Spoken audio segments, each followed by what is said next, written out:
off with opening statements from our general manager, Reagan Peebley and Kurt Miller, and then we'll open up to questions for Julie. So Reagan, I'll let you take over. Awesome. Hi, everybody. It's good to see so many of you friendly faces today. Really excited about today and the opportunity we have to, I know many of you already know Julie, but we're excited to introduce her as an official Spark. And again, Julie's a champion. She is an elite point guard. We think she's one of the elite point guards in the world. And we had identified that in her. Before I even stepped into this role, she was a player that I loved watching over the years, whether she was in a Chicago uniform, she was in a Belgian uniform, definitely was a player that I just could tell was a beyond her years in how she approached the game and how she played. Obviously, she's coming off of a great performance with her national team in the Olympic qualifiers where, 14 assists against Senegal. She had 10 assists in their wins against Nigeria and Senegal, averaging that. Her rookie year in the W, I think also showing just what kind of an elite scorer she can be, not just from the three-point line, but also her capability of finishing around the rim as well. But I think what really stands out the most as Kurt and I continue to spend some time with Julie is not only is she a point guard that thinks the game and can be a scoring point guard and a point guard that organizes a team, she's a leader. She's a champion. She wants to impact winning in a lot of ways. And that's something that will culturally continue to be important to us, is making sure we're putting people in this locker room and on the floor that want to hold themselves accountable at a high level and show up as leaders for this team. So with that, I want to, I think we're moving on to Julie. Is that right? We're going to have Kurt go first. Kurt. Yeah. With that, we'll hand it off to Kurt. Hey guys, welcome. Thank you for joining us today. Huge excitement to join you today to talk and brag about Julie. Obviously been a big fan for many years. My involvement with USA Basketball through the years has had the opportunity to prepare multiple times for Belgium, and obviously the engine of Belgium, who is a clear threat to the United States and certainly a medal contender in the upcoming Olympics, is fueled by Julie as the quarterback, and just have had great respect. Caveat for us, Steve Smith is on my staff as an assistant coach, had the opportunity also to coach Julie in the WNBA in Indiana, and just raves about her leadership. We know the assist totals, a great assist total as a rookie everywhere she is. Just had a great 2-game series against Senegal and Nigeria, again, leading the France League currently in assists, the entire league. We just know what kind of floor general we were getting in Julie, so it's a huge acquisition. She's really excited about being back in the WNBA. We're really excited about having her. To think just a month ago, there was questions on the point guard position with the Sparks. And a month later, we can talk about Julie Allemand, Ari McDonald, and then your Swiss Army knife still in Laysia Clarendon as the veteran leader that can play multiple positions. We're really excited just a month after many questions about our point guard position, exactly where we've landed. So credit to Reagan working tirelessly. She was tired of me calling her every day for updates on where we were with trying to acquire Julie, but super excited. Julie and I've had great conversations. She just contributes so much already to what we believe in culture-wise in that locker room, and can't be more excited to work with her when she comes over after the France League ends. Great, thank you, Kurt. All right, media, we'll open it up to Julie now. If you can use the hand raise function, I'll call on you.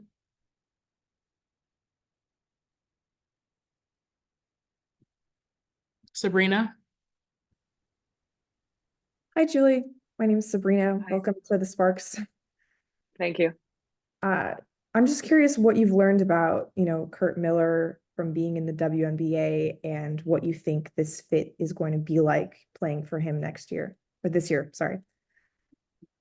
Well, I've known him when he was a coach in Connecticut, because last season I was following the W, but not that much because I wasn't playing.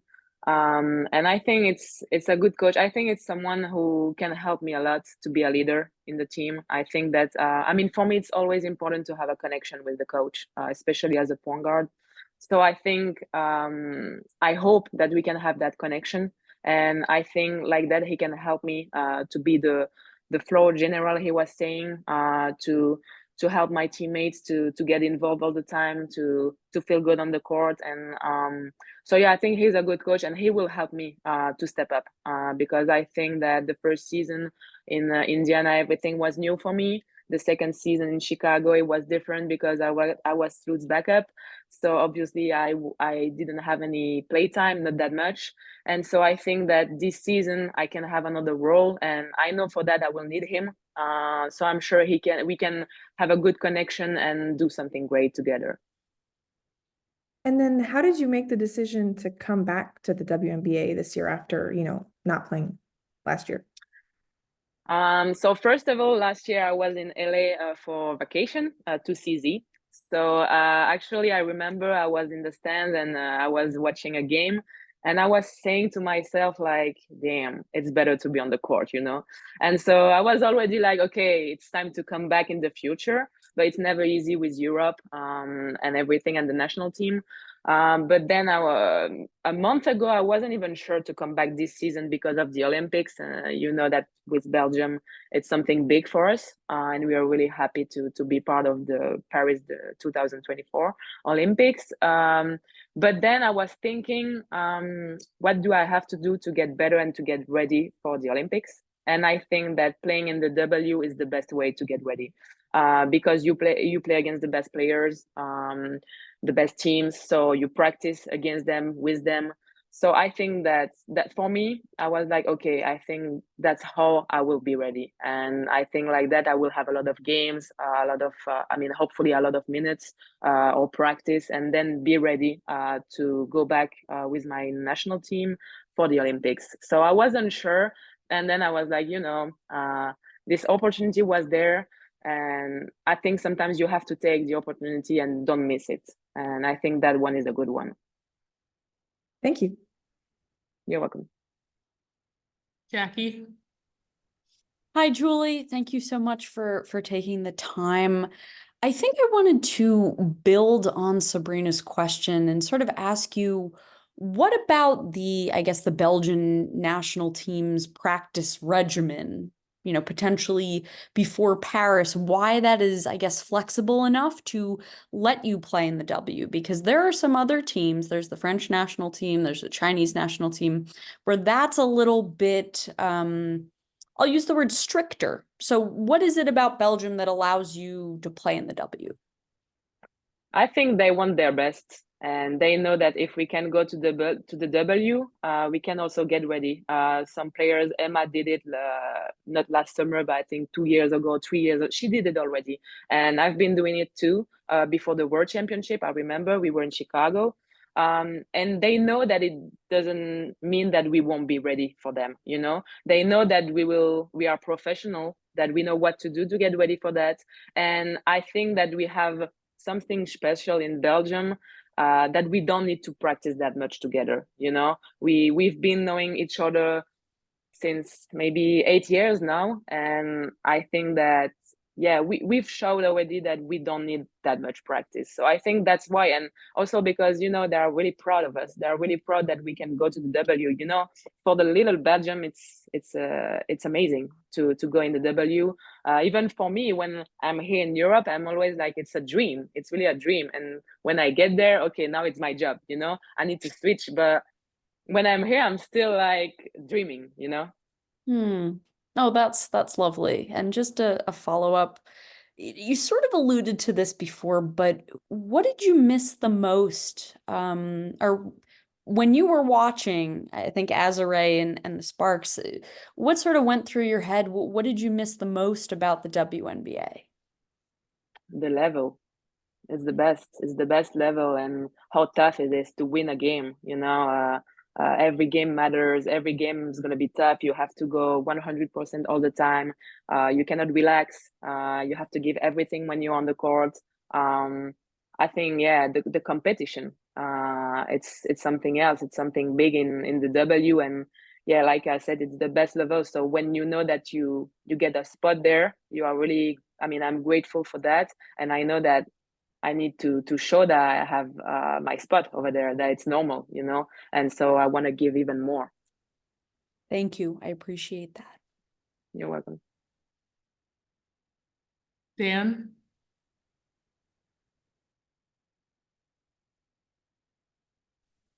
Hi, Julie. Welcome to Los Angeles. Thank you. Just wanted to ask, understanding what you've already said with regard to the quality of play in the W, how would you compare that to what you've seen elsewhere in Europe and in international play?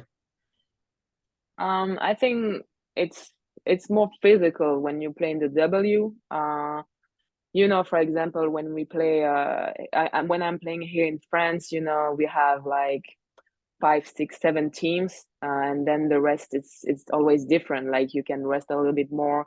Like that everything is different, and yeah, I think the physicality. Of course, when you play with the national team, it's also tough, and you want to win every games, and so every game matters. But the league is different. You know that in front of you always have the best players. Like. American players and the best players from Europe. And so that means a lot, because for me it's like playing against Team USA every games, and that's something special for someone coming from Europe and from Belgium.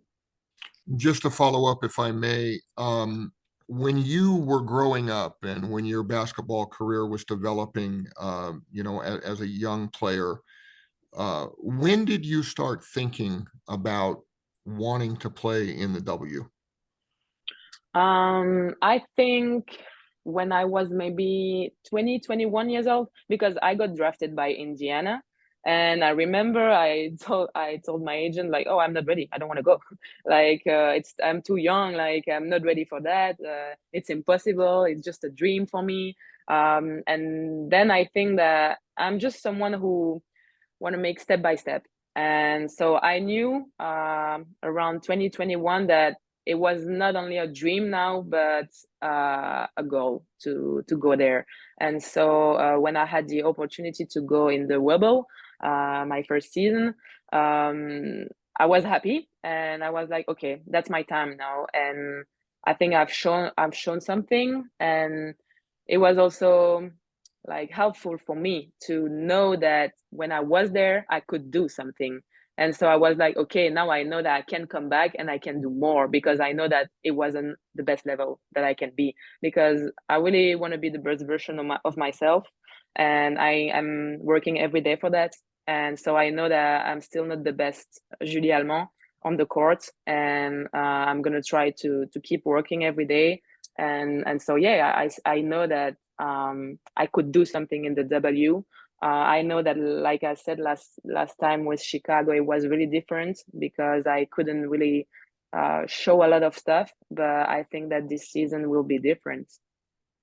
Thank you very much. You're welcome. Okay, we'll open it up to Kurt and Reagan if anybody has any other questions for Julie. Jackie, do you have another one for Julie? I do, actually. Go for it. Okay. So I guess what I want to know is how much you think you being here in the W again can help grow the WNBA into more of a global league, sort of like the reputation that the NBA has. I know, I'm sure you saw when Maureen Johannes had her big game during the playoffs last year. I mean, the entire globe sort of shook. Mm-hmm. Yeah, I know. I mean, hopefully I can try to do that. But I'm not focused on that. I'm just focused on helping the team and doing my job on the court. One thing is sure is that I won't change my game coming in the W. I don't want to be different, because I know if I'm in the W, that's because of who I am every time, you know? And so I'm going to keep playing like that. And of course, if it can help to change a little bit the game, yeah, it's perfect. Thank you, Julie. I appreciate it. You're welcome. Okay, Kurt, we have a question for you from Sabrina. Hey, Kurt, you mentioned this earlier, just the stabilizing of the point guard position and how much you've been talking to Reagan about this, I guess, over the last month. I'm interested, just how important is it, especially when you have a team with so many younger pieces, presumably coming in and, you know, a lot of new parts. How important is it to have, you know, someone you trust at point guard? And especially for you, you know, this is your first season without Jasmine Thomas, I believe. So just what is that going to be like for you? Yeah, good observation. Yeah, first season as a head coach in the league without Jasmine, at least in the locker room. And so, you know, it was really important. Not only was I nervous being part of USA over in Belgium because we had to take care of business and play well, but I was also nervous because I knew the conversations behind the scenes going on about possibly acquiring Julie, and was like really a fan of watching her play also. But, you know, I've talked to Ari, I've talked to Julie briefly also, and then Leja, how important it is to have your quarterback on the floor. And the extension of the coaching staff a lot of times comes from the point guard position. And we will be younger. You know, Leja's now going to be in her third year playing for me, but Ari and Julie will be in their first year. And so, you know, it will be fun part of our maturation as a team this year, as watching them learn on what I believe in and how we do it, and them taking it on the floor and being peer led. The best teams in our league are not coach led, they're peer led. And so I look forward to working with Julie and Ari and company with this young group and building as fast as possible. Julie's one of the elite point guards in the world. I know Reagan said that, but that can't be understated. She is an elite point guard.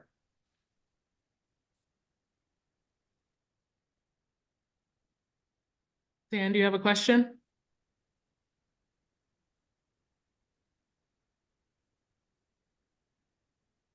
Sorry, I got to unmute myself. I have a question for Reagan. Should I do that now or later? Yep, you can do it now. Okay. Reagan, I'm curious, with the draft coming up, you know, we saw the announcement from Paige Beckers about returning to Connecticut. And obviously there's uncertainty with regard to several other top prospects.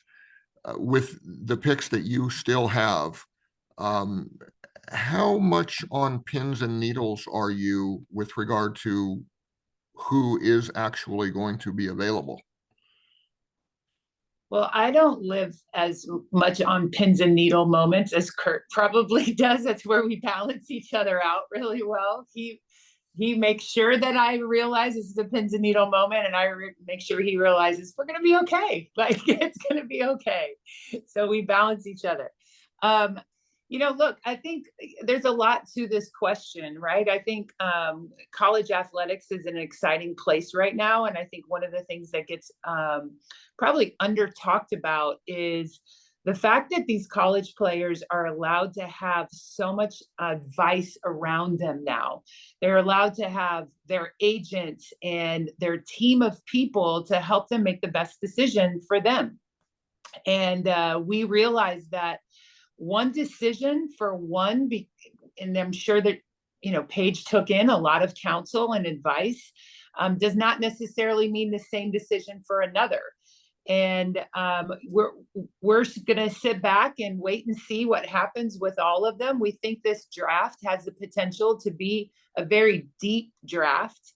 You know, my best guess is they won't all go back to college, and they won't all come back or come into the W. I think there's probably going to be a really nice balance there.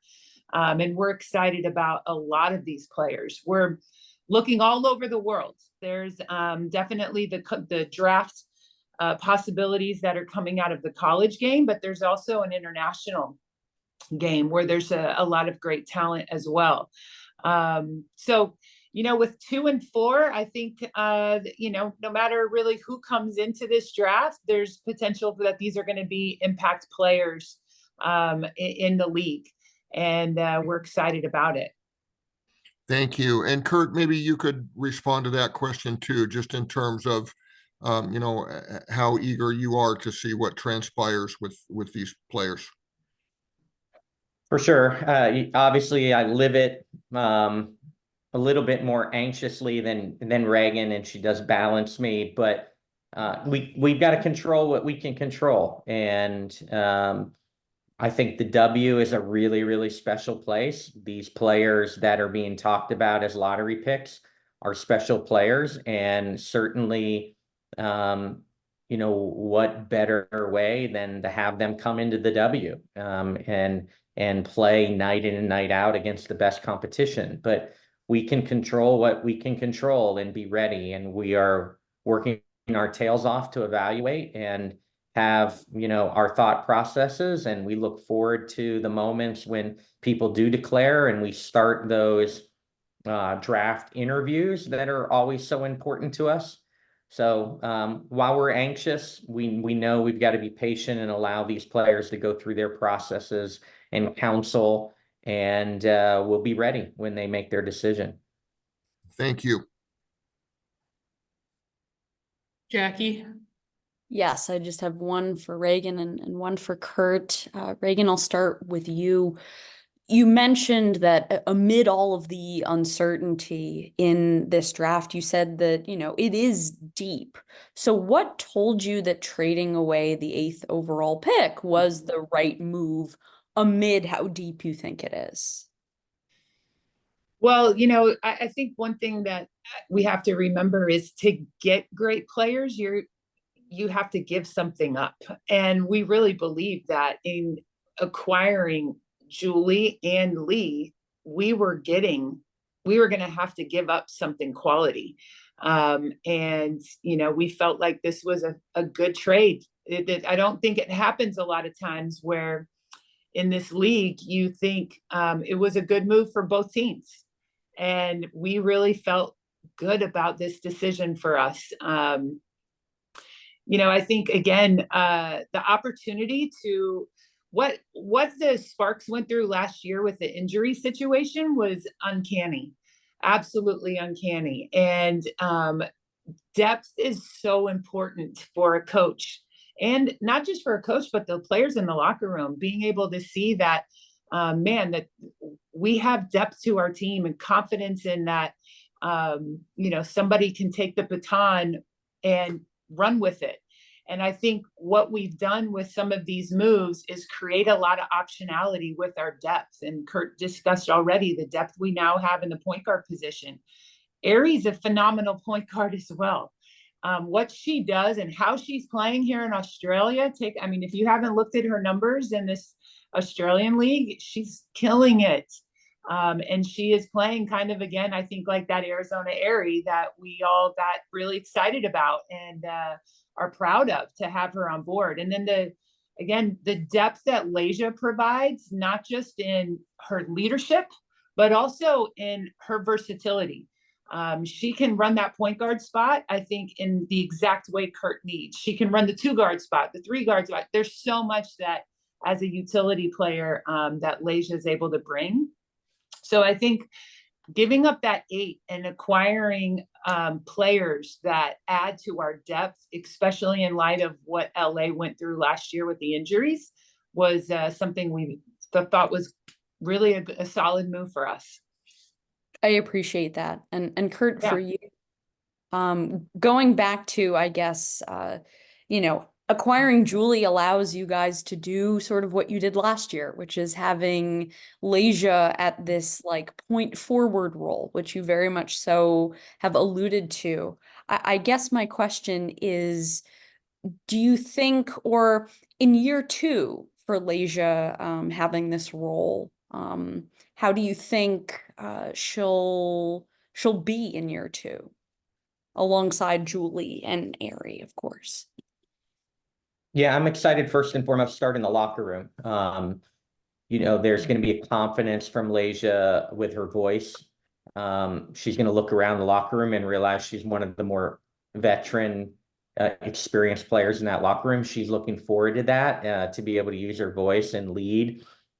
She leads naturally on the court, but the day-to-day professionalism that she brings and the preparation that she um, um, herself holds herself accountable to that preparation really obviously models to the other players. So I'm excited about that. She was really genuinely excited to see late in her career that there is versatility and she can really impact the game at so many positions.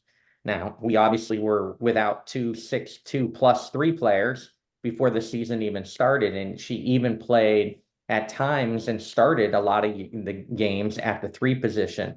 She was excited about being able to be used in a variety of ways and embraced it, enjoyed it, and had a very, very productive year. So she's looking forward to it again. So I call her our Swiss Army knife. It's that versatility that allows you to construct a roster now in a variety of ways because you have this player that can play so many different positions. Thanks so much, Kurt. Next question is for Julie. Rashawn. Hey, Kurt. Hey, Reagan. Hey, Julie, Rashawn Haylock. Coming into this league as a third round pick, how would you describe just sort of the grit and the resolve you've shown throughout the course of your WNBA career? Like I said at the beginning, when I was drafted, I was not ready for it, and it was just a dream for me. And then I remember the first season going in the bubble with Indiana. Unfortunately for Edub, she couldn't make it, so I got a lot of play time over there. And I think after that first season, I was like, okay, I can really do something in the W. I've been able to do it, so I can repeat it. And then it's never easy to combine Europe and the W. So I think I got a lot of experience playing with the national team and playing in Europe. And then it helps you to get even better when you come back in the W. I think I've been in Chicago and I've been around great players, so I learned a lot from them. It was also a great experience for me, even if I wasn't playing a lot. So that's why I'm really looking forward for this season, because I think that this season is going to be another step. And yeah, like the coach said, I'm a leader on the court, and it's different to be a leader in Europe and being a leader in the W. For me, it's still something else. It's still another step to make, and I think I'm ready for that. And so that's why it's a great opportunity for me, and that's why I'm really excited to go in the W. And then, of course, I would like to come back in the future more than I was doing before, because last season I wasn't playing in the W because I had a lot of injuries, so I wanted to rest a little bit. But I think that now I'm 27 and I think it's time to do both while it's still possible. Can you expound on that a little bit? You talked about the differences in leadership in Europe versus in the W. What are the differences in your opinion? I feel more comfortable in Europe, obviously. Like in Europe, I know that I'm one of the best players, the best point guards, I mean. And so it's easier to play there, and because you are used to play there. In W, it's different. Like I always said, it's the best league. So, it's another level. So, of course, it's always different. But like I said, now I think I'm ready for that. And so I don't want to think about that anymore. Thank you very much. Welcome to LA. Thank you. John. Hi, Julie. This is John W. Davis with the Southern California News Group. How are you? Hi, thank you. I'm good, thank you. Good. Uh, the times that I've watched you play in the WNBA, I feel like you have some what I call, with my own language, I call it sizzle, but you may call it flair. You may know it as the word flair. Can you kind of talk to me about the style of play you bring? Because not only is basketball about winning games and stuff like that, but it's entertainment, and I feel like you have a entertaining way of playing, and I feel like that could be something that adds to the sparks. And then also, how much of this season do you plan on playing with the your national team duties you got going on? Thank you. So first of all, I think that I'm a player who likes to play with energy. I like that fighting spirit. I need warriors with me. I need to go fight. I remember when I was in Asvel, it was like 5 years ago. I was with Alicia Clark, and she showed me the way. I really like the player she is, and I learned a lot from her. And I was the same. Like I was, damn, that's the kind of mentality I have inside of me, and that I want everybody to have around me, you know. And I like to play with emotions, like to share it with everybody, like, you know, with the fans, like, for example. So I want them to feel involved in the game. Like I want them to be with us on the court, to be happy with us, to but also sad with us if we lose a game. Like I want them to get involved, and I want everybody to get involved in the game, in the win, in everything. And yeah, because I like that mentality. I'm on the court to win. I don't want to lose game. Like it's just my mentality, and I want to get better every day. I want to learn. I want to be coachable. And so I'm really excited about that. And what was the question with the national team? I was saying, how many of the regular season games with the Sparks do you feel like you'll be able to play, being that you got some other stuff going on, or how's that going to work? Oh, so first I need to finish my season here in Lyon. It's gonna be around the middle of May, and then I'm coming straight to LA. So I hope that I won't miss a lot of games. And then it's with the Olympic break. So I think the last game will be on the 15 or 16, something like that. Then I will be back with the national team, and then come back after. Okay, okay. And then if I could just ask Kurt and Reagan, what does it mean to you, specifically Kurt, but also Reagan? What does it mean to like add, another passionate player to this locker room that, like I said, has some flair to the game that's entertaining? Because we all want to see entertaining. You want to win games, but fans want it to be entertaining. Well, certainly I'm glad I'm coaching Julie and not coaching against her. That was, nerve-wracking preparing for Belgium overseas. And then, in the bubble, she just had such a good rookie season. She's a dynamic passer, and she does such a good job of keeping her dribble, and she makes everything easier. That's the best way to describe Julie. She makes everyone's job easier, and she does it with flair, sizzle, whatever term, John, you want to use. But she is a terrific table setter for players. I'm going to challenge her to score more. I'm going to challenge her to shoot more, but she is a terrific passer with flair. Yeah, I'm just, the only thing I would add is, and it's already been said, she's a winner. She wins. And you heard her talk about winning. She holds herself accountable to a high level. And I think great leaders start with how they lead themselves, how they hold themselves accountable, and it becomes really contagious throughout a team. And I think especially when you have point guards that embody that high level of accountability and competitiveness, they're the first layer of your offense often, and first layer of your defense. it becomes, again, just contagious amongst an entire organization and a team. And when you watch Julie, you picked it up, John, she's fun.